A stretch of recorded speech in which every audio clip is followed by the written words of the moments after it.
Come out of the world, oh my people, seek the truth, avoid the evil, learn Yahweh's ways, Torah Life Ministries. Hello everybody, this is Paul Neeson with Torah Life Ministries. We got a lot of great things to cover. We're in the Torah Parashah, and this week is the last week of Genesis, and we're starting next week with Exodus. So Genesis, we have 12 weeks of 12 readings and that we read in the Torah cycle each year, and we're in the last week this week. We're looking at Genesis 47 to 28 to Genesis 50, 26. And there's a lot of things to look at here. We start here in Genesis 48:3, where Yahweh gives a blessing to Jacob. And Jacob was telling Joseph all about the things that Joseph had missed when he was away, when Jacob thought he was dead, and so on. But he tells him, Yahweh blessed me in the land of Luz. And he says, how did he bless me? He said he was in Canaan, and he said, you will come back here, and I will make this land numerous, and with your children, with your descendants. And so he told him that, and he said they will be fruitful. And so that's how he blessed him. And he said, I will make a group of people and give this land to your descendants. Well, he was in Canaan when that blessing came. Canaan today is Israel. But what's really interesting is we look at Joseph. We look at the end here when Joseph was about to die in this week's Torah. In Genesis 50, 20, 24, he says, I am dying, but Yahweh will still remember you and bring you up out of this land to the land which he swore to Abraham, Isaac, and Jacob. Now, how did Joseph know that? Because here it was, the beginning of this week's Torah Parashah, where Jacob was filling him in on many of the things that he missed about his own mother, his mother dying, and a whole bunch of the things about the children, what they went through. And now we go on to look at even more interesting thing. When Joseph was supposedly eaten by a wild animal, and Jacob was just his life was just about over, but he couldn't die, he couldn't let go. He said, this will grieve me down to my grave. But there was something still missing, and he couldn't die in peace, until there was some type of closure. And then what happened was, now he was almost blind, he was literally blind. It said he couldn't see, he was dim in his old age. His eyes were dim in his old age. It says here in Genesis 48, in Genesis 48:8, it says his eyes were dim in his old age. So he couldn't see, but then he lived, and it says, now I have seen to see Joseph, my son, again, and even his children. So Yahweh restored his eyesight. And I'm telling you, everybody, grieving and stress and anger and all these negative emotions can affect our health. It can make us much older than we appear to be. And there's no reason to get depressed or worried, because Yahweh can take any situation and turn it around and bless it. And his hand is in everything for a reason. So if you've been given a diagnosis by a doctor, they tell you you're going to die, you don't have time to live, or you have some disease, don't give up hope. Yahweh says, I offer you something no man could offer you, always, no matter what, a future and a hope. But we have to take action, and we have to accept it and say, well, I want to follow Yahweh's plan, because there's no doctor that you're going to walk into with stage 4 cancer that says there's a future and a hope. But Yahweh says that, and he shows us here. We have the great story of Jacob. Even though Yahweh told him he was blessed, your descendants will be in abundance and fruitful and take over this land. He wasn't happy. He wasn't enjoyed, because his son of the woman he loved, his firstborn, was supposedly eaten by a wild beast. And here he was walking around blind and old, and now his kids were just taking away his other children and putting them captive in Egypt. So he went all the way down to Egypt, and then he saw his son Joseph again, and his eyesight came back. Amazing. And then he said, I have lived to see not only my son Joseph, but his children as well. Then he went to bless Joseph's children, as it says here in Genesis 48, and it says he blessed them. And how did he bless them? He said, your children will continue the blessing that was given this through your children, which he said, the first 2 are mine and the rest are yours. Meaning, I am going to pass this blessing on that Yahweh gave the forefathers, Abraham, Isaac, and now Jacob, telling Joseph, the blessing's going to go on, don't worry. We're going to be numerous, we're going to be fruitful and multiply. But it was interesting because Jacob, usually the older son gets the blessing, but we saw when Jacob was born how Jacob stole that blessing, and he was the younger one, and he deceived his father Isaac to give him the blessing. Well, there was no deception going on here this time. Jacob was able to see the children, he clearly knew it, and even Joseph tried to correct him, and he said, no, I know what I'm doing. He goes, your older one will be a great and nations will come from your older one, but it's your younger one that the blessing will be carried on to.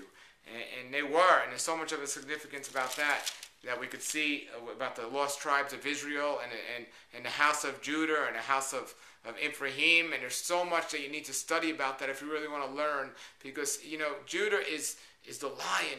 But he's only one of Israel's children. There's so many other children out there too.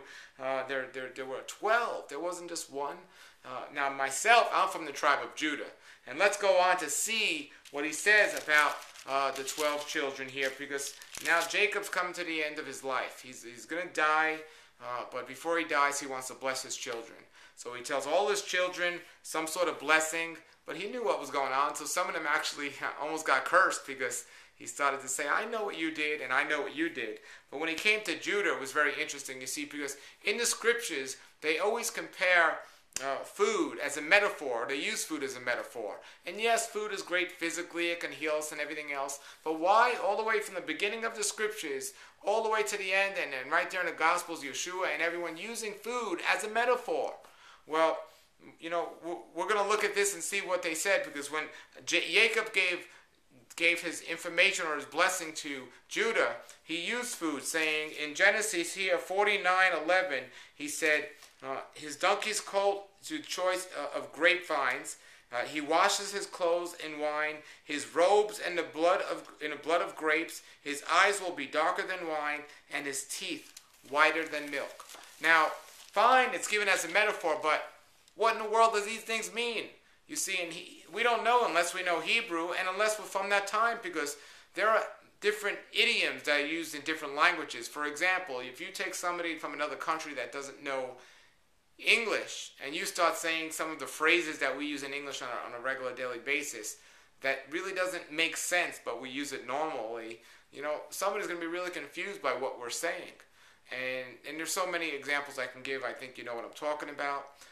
But somebody would be very confused if they didn't understand. Well, that's what's happening here. That's one of the things that's happening here, because they're always using food as a metaphor, but we don't know what they are. But thanks to logistics and scholars and so on, now we can know what they are.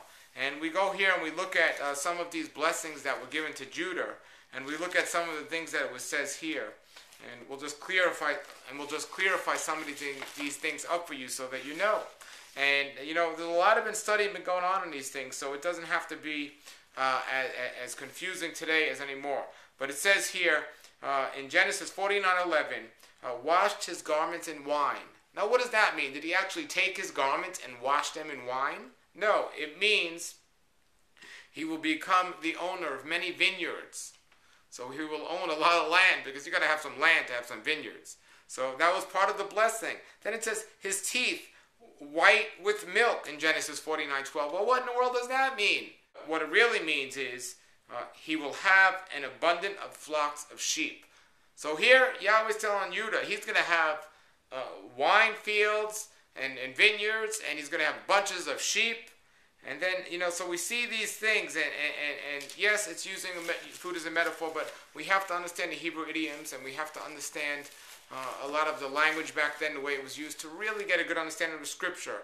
And that's why we need to read it over and over again. We can't just read it once and say we know what it says. We got to continuously read it and study it and pray about it and so on. And then we can learn what it says. And then finally, this week we see Joseph dying as well. So we have two deaths. We have the death of Jacob, Israel, and then the death of Joseph, in the same Torah Parashah, the beginning and the end, starting with the beginning and the end of this.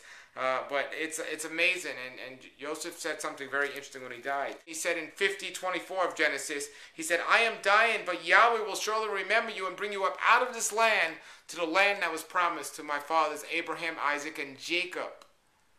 Now this is interesting, because at this time when Joseph died in Egypt, he was still in power. They weren't oppressed yet. It was an amazing land and amazing things going on. So why did he say that I will be taken out of this land? Because he didn't know what was going to happen, that the king was going to forget about him, and the children were going to be oppressed and so on. But he did know that his father told him just a couple of verses ago that Yahweh has blessed us and promised us to bring us back to the land of Canaan, the promised land. It's a promise that he told us. And you tell this to your children so they never forget it. They never forget it. You know, in Hosea 4:6 it says, my people are destroyed for lack of knowledge because they have forgotten. You know, you can only forget something you once knew. And all throughout the scriptures it shows over and over again how the children of Abraham, Isaac, and Jacob were going to continue the blessing that Yahweh put on them and be brought back to the land. And that's exactly what happened. Now we're going to see later in Exodus and Deuteronomy and the other scriptures here how they didn't listen when they got back to the land and it created some curses upon them. But everybody, the information is right here, and we have to look at the Torah. We have to look at what it says. Yahweh has a blessing for all of us. He has a plan for all of us. No matter what you're going through, you know, just start reading the Torah. And Torah means guidelines and instructions. You know, and within those guidelines and instructions are things that we can do to help us and things that we must do even if we don't feel like doing them because they're commands. We're commanded to do those things, and we're blessed for doing those things. So we look at these things and we see those blessings and we get those blessings, and we're all blessed.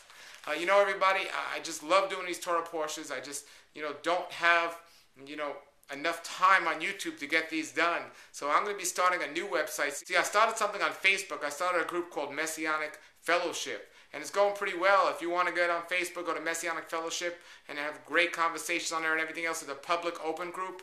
But I'm going to be starting very shortly a private group, a whole new website where I'm going to be able to do these Torah Parashahs for much longer. I'm not going to be limited by YouTube to 15 minutes, and it's going to be great. I'm really excited about that. That's what I'm working on now, and it should be done soon, where I'm going to be doing these much longer. And anything else you want to see, we're going to be talking about a lot of different things, so stay tuned for that.